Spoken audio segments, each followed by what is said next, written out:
Hi, my name is Yasmin Tarehi, and this is Startup Confessionals, where we interview startup founders and entrepreneurs in the Middle East and Africa.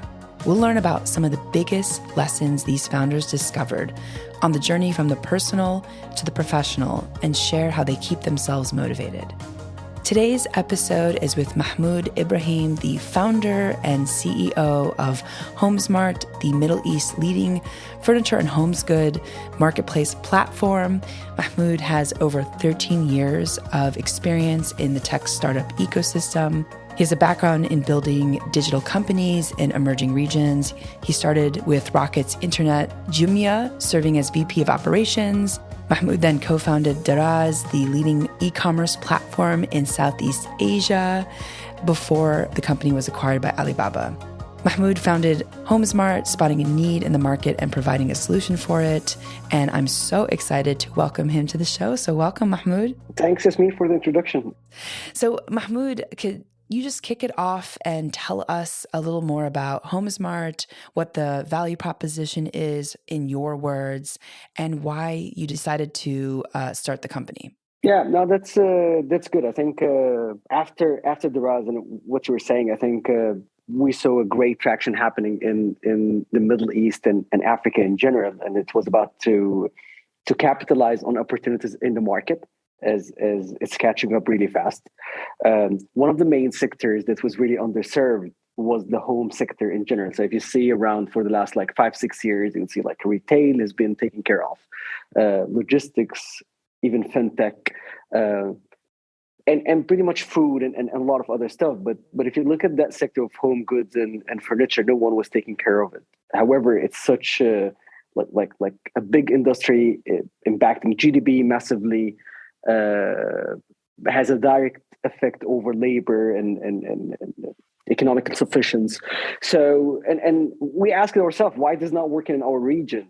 Or it's not working. Why it's not in our region first? And we looked, did anyone try to do it and failed or anything? And we didn't find a lot of backed up data to this. And we looked around in the world to similar markets, and we found really successful companies around the globe. And from here was okay, this is something that we really have to focus on. And since then it's treating us really well. So in general, we found a really mass demand in terms of demand and supply from both consumers, and supply. And actually, if you look at supply at the beginning, this is such an industry that have high logistics cost, right? So if I'm a guy manufacturing, or I'm a factory manufacturing furniture or home goods, in order for me to get a showroom in a mall or in Prime Street or in this kind of stuff, is very expensive. So you will find a lot of subcontracting factories and suppliers working for the big brands that can afford to have marketing exposure, and for demand. I'm not sure when was the last time you bought furniture, but just a big hassle. It's not that easy, especially that if I ask you right now, if you want to buy a t-shirt or anything, where's the closest shop to you? Most probably but if I'm telling you about furniture, you don't know, right? It's not and also the one-stop shop, at one place that you can see 100 shops and you can just see different styles, different prices. Wasn't there in our region. And from here took the chance to connect both of them. And Mahmoud, and so you started out which country in the Middle East, and where are you available right now? Yeah, we kicked off out of Egypt. It was the mass market. I call Egypt is a very good market to do pure lunch, giving the mass population and the variety of consumer segmentation. And it's really worked well. And recently we just launched Saudi with a great success so far over the last 3 months. But now we're Egypt, Saudi. So I'm very fascinated by this product, and I imagine that it probably grew quite substantially during the pandemic when everyone was kind of sitting at home and, in a desire to redecorate their space. So I'm curious, how did the pandemic sort of play out with your product? Yeah, this is actually funny because actually our hard launch was Feb 2020, and this was the the launch or actually the spread of COVID in our region. And actually, we didn't have a chance to digest what was our like consumer appetite to what we're doing before COVID versus after COVID. Right? We just started and COVID hit. But on the other side, what we're really sure of is how this changed the supply behavior. Because if you look at the big brands before, this was one of the last sectors to be digitized. What happened is like everything was depending 100%, not 100%, but at least 95% over like brick and mortar and like offline showrooms and this kind of stuff. And there was a bit of resistance over going to online, given the fact that it's managed by big corporate or big family offices in our region. And as soon as COVID came and offline was totally shut down for a long period of time, that supply understood the essential need of moving to online. And given the fact that the experience of building online is not that easy that you can earn it overnight, it was about finding a platform like Homzmart to help the big brands to achieve more consumers and to cover for the cost hit that affected the shutdown of the offline. So for sure, we know that it affected the supply more than the demand. And of course, demand after this was pushed to use online, given the fact that they're working from home, they are staying home with no access to offline, but not just for our sector, for all sectors, I would say. So consume, and I think this was the battle that the technology won in it actually, which is convenience over like over the effort or the offline or the touch and feel experience, I would say. Mm-hmm. And what was your competitive advantage? I mean, you spoke about how there were other players in the industry. I mean, what was different about your company? Did you offer something different? Was it your customer service? Like, how did you show up differently in the market? Yeah, I think as I said at the beginning, right? It's the competitive advantage for us was for both supply and demand. For supplies, like we're giving you a free showroom online that you showcase your products, and now you can build and capitalize on your own brand rather than subcontracting for the big brands. Or so we went to this industry had a lot of middlemen in between. So we tried to go to the sources of factories and even small workshops and giving like fair chances to the supply. And on the other side, for consumers, the competitive advantage was convenience, right? And the part when you have as a consumer a chance to compare between prices, different designs, different styles, different shapes, and this kind of stuff, which really mattered for consumers a lot. They didn't have a lot of options. So rather than the consumers before buy what is available in the market, now Homzmart is going this with a little bit of technological and data aspect of we're trying to understand what consumers want, and we translate it into designs, and we're like from this angle, and this is really appreciated by the consumers. And the third part was like a one-stop shop that has everything for the consumers, right? And good price points. You got the expensive ones, you got the middle ones, you got the cheap ones, like a freedom of choice for the consumers. And I'm not sure it's the third or the fourth, but but actually, in order to do this, we got to win the consumer trust. So yeah, so how did you do that? Like, were there customers talking, about reviews for your product? Like, how did you win the trust of customers, especially early on? Because I think that's what a lot of companies, struggle with, like the trust of the customer over a period of time. And what did you guarantee, with your services and product? Yeah. So early on, actually, when you tap to this kind of industry, actually, you would find the people that have an appetite for online already. They would have, we call it the high risk takers, right? And actually, we saw a huge traction from that segment. And the more we wanted to tap into new sectors, new segments, we had to ease up the action a bit for them. So as an example, we introduced cash on delivery to furniture, which is, I think, if not first, we're the only one that doing cash on delivery for furniture, or at least the first one to do the cash on delivery for such big platform in the world, right? For furniture. And this is actually to earn the trust of the consumer that, okay, just take the risk, and there's no much of a risk in it, actually. So, or take the action and the risk. And then we introduced like returns, right? As a consumer, you have the right to return within 14 days if you find defects or anything. So all this kind of stuff is taken into consideration Being said that we monitor this stuff really with a lot of data to make sure that to avoid like any abuse or anything happened by consumers as well. So we try to monitor this in a very like close monitor way for data to understand what is the implication of this over the business running into day to day. And actually, if you see, and this is something that we receive a lot of comments on it every day, that we made it easy for consumer. Like we made shopping for furniture and home goods is like food. So you don't have to worry a lot about the high ticket size, and you're worried about what is coming. So you know exactly if you're buying something from Homzmart, you'll get what I like. Otherwise, you'll get your rights back. I love that. So, Mahmoud, I want to switch gears and talk a little bit about what happens behind the scenes when you're running a company.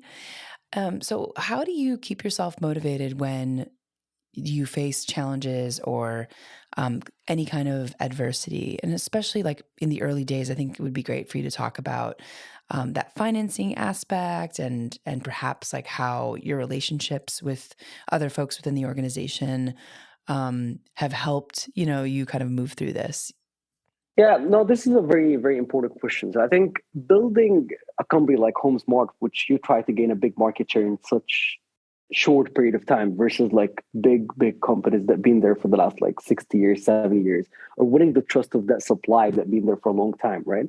This requires like not double the effort or a lot of multiplier over the effort that we do, right? So and given the fact that I've been doing it for a long time, one thing I learned that you need to surround yourself by people sharing the same DNA and gene to help you doing this, because as you said, at some point you need to recharge. It's a momentum that goes up and down, and you need to make sure when you go down or the momentum goes down, someone from the folks around you will push it up again, right? So very important to take care of who you're surrounding yourself with. This is something that I always say, and always say that you need to plan. You plan ahead, and don't only look for short-term solutions or short-term gains, rather than you're building something big for the future. So as an example, there's this question that I don't know how to answer all the time. It's like, where is Homsmart in 5 years, right? I always say, back then we used to say sky's the limit. Now it's not even the limit. Like people have gone to Mars, so it's not the limit. So actually, Right. it's very hard to nowadays, when you kick off something like Homsmart, to set a goal for it or an end goal for it. So it has to be open-minded in terms of expansions, in terms of like opportunities. And this would not happen without having like a clear strategic partner surrounded by you in terms of like whatever it's team, it's investor, like they are investors, like senior team, junior team, like everyone, even the supply around you as well, all partners. You need to be strong to support your journey doing that. So I would say those are the three things that I would really focus on while building a company, or I focused on while building this company. And was there like a specific person in your life, like maybe a mentor or even, someone within the company that you feel like you couldn't have done it without them? Yeah, I would say everyone in the company. I would like. I don't want to like sound like a cliche, right? but actually, everyone in the company has an impact, right? Over this company, and I would say everyone in a piece, right? So when I build anything in my life, not just the companies, right? It's very hard to get beside you just one like person, one day, like center of experience, and you're just depending on it. So you will find in Homsmart the people that just really good at people management, and you'll find the people that really take experience, people with innovations, right? People with problem solving, like characters, and this all combined together give the integrity of building an institutional infrastructure, right? And this was one of the goals, or actually one of the things that all the time when I think about how to build Homsmart is not just bringing like superstars in from the market and just put them in Homsmart. No, and of course all the people in Homsmart are superstars, but actually we complement each other. So I'm assuming like my co-founder, as an example, like he's a master of logistics, right? So he's he's helping us in the operations, logistics, and everything. Like every country manager that we do have, they understand how to run people management maybe better than me, right? Our CFO knows how do financials maybe better than me. So, and I think this is how to build the externalities surrounding by you.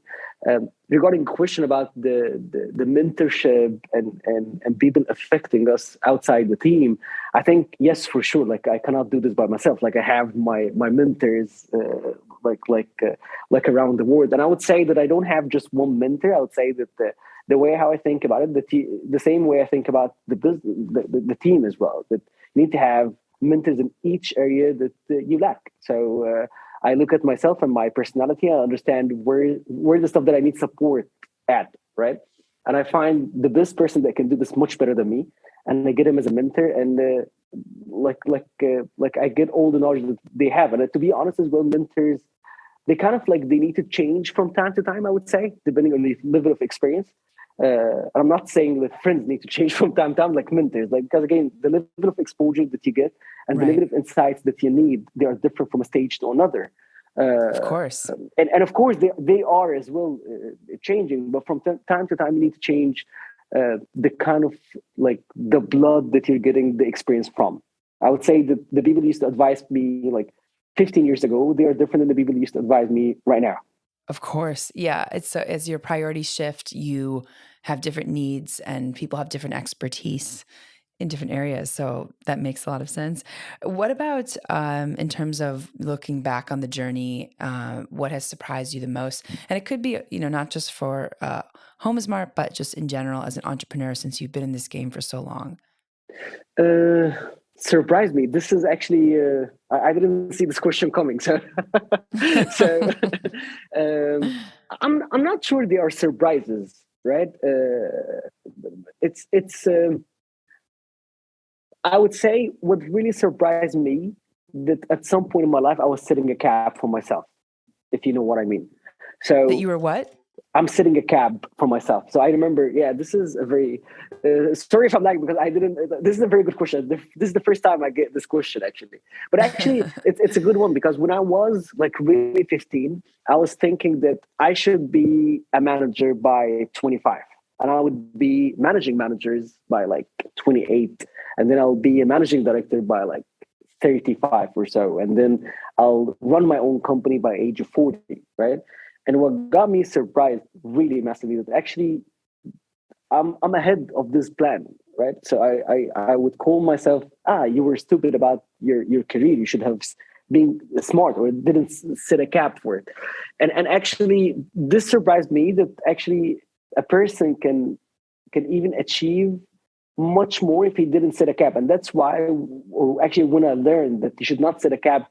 And this coming back to the part when I said, when people ask me about where's Homzmart in like 5 to 10 years, I don't know. Actually, I'm aiming to be the best company in the world, right? So I don't have to set a cap for it. I don't have to say we will be the best company in Egypt and Saudi. No, it should be in different other markets. It should be in different other sectors. Like when we kicked off Homzmart, we didn't have like building a logistics company as part of the plan, but actually down the road while we're seeing gaps, we found like a big opportunity building a logistics company. We just went to it, right? And now Homzmart has its own logistics services arm, right?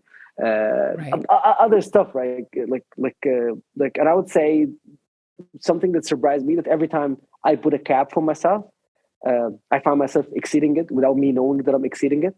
And then you feel like you should have been smarter about it. I love that. So don't set any limitations. Don't set a cap on what's possible. I love that. I think that's very, very important advice. Yeah. So Mahmoud, what about any books that may have inspired you on this journey, books that you may be reading right now or that you read in the last couple of years that you thought were particularly helpful on your entrepreneurial journey and that you would recommend to the audience, and why? Yeah. So actually, I'm not the best guy to read in general. I always hated reading when I was a kid, but then down the road you understand the power of it on your personality, right?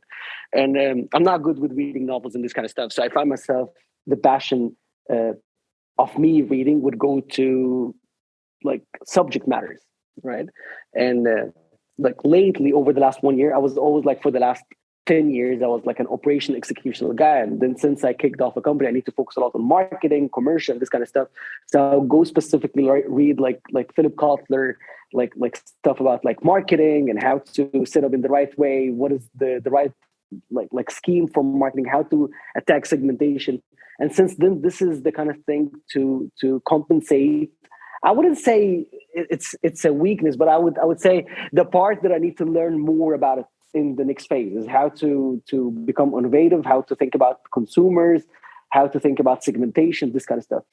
Yeah, that's super important. I think understanding one's audience and how they operate and how they think and being able to target them is, I think, the crux of really good marketing. So Mahmoud, we're actually at time. Is there anything else that you want to share with our audience, or where people can find you, find more about where you're at online, or any information about Homzmart?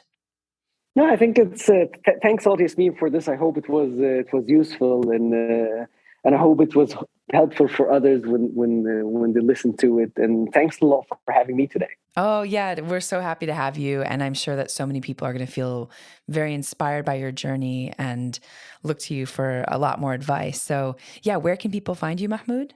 I'm on LinkedIn mostly. Okay. I'm not very active on social media. I'm trying to. In my company, our PR team keep pushing me. but yeah, maybe on LinkedIn as Mahmoud Ibrahim. You can see me on Facebook or Instagram, but mainly on LinkedIn, I would say. On LinkedIn. Okay, great. So people will find you there, and then you can find Homzmart by Googling it and checking out their catalog of furniture. Exactly. Platform on the app. Now we're on the 3 apps, like iOS, Android, and Huawei. Oh, wow. Yeah, amazing. Yeah. Amazing. Thank you so much. And just any, I guess, like potential for expansion coming up, or is it too soon to tell? No, I think this is something that we think about all the time. We have our expansion teams that all the time working on this. We just kicked off two main streams for us, which is the logistics arm and Saudi. So right now we're in the phase of really focusing and laser focus on bringing those 2 big expansion milestones to great success.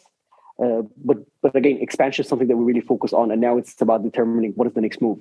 Amazing. Okay, great. Well, thank you so much for your time, Mahmoud. We'll be following you and checking out the success and the trajectory, really, of Homzmart. So thanks for your time. Thanks a lot, Yasmin. And thanks for having me today. Really appreciate it. Yes, likewise. And for our audience, thanks for joining and for listening to Startup Confessionals.